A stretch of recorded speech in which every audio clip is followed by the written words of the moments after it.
Alright, today I'm going over shoulder capsular CARs. With any CARs, we always have two rules we want to keep in mind. Number one is always pain-free range of motion, so we just back off in whatever direction causes any major discomfort. And number two, our goal is to isolate that joint. So for today, we're going to be isolating the shoulder joint capsule with rotation.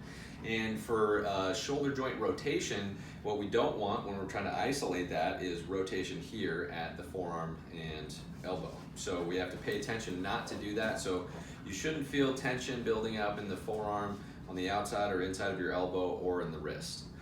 For the straight arm version, I like to think about turning from the back of my elbow. So for internal rotation, I'm thinking of trying to turn the back of my elbow forward.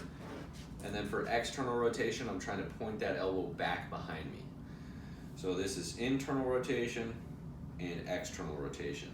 And I can do these shoulder capsular CARs in any position. I don't have to just do them at my side. I could have my arm out to the side and back here and perform those capsular CARs in that position. I could go overhead as well. If you're doing a lot of overhead lifting, this would be a great addition to part of your warm-up routine.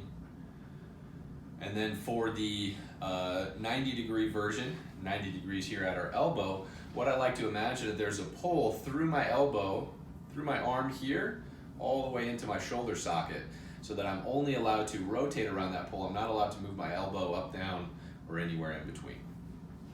So for this one, I'll keep one hand on the front of my shoulder here, just a reference for any forward movement of that shoulder joint. So I'll make sure I stop, especially as I'm going into internal rotation. So I'll pause there, that's my end range here.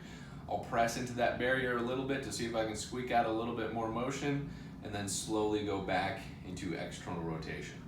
And just because it's easy to move through this middle portion doesn't mean I want to quickly move through it. I want to take my time and have a nice, smooth, consistent pace as I rotate back and forth.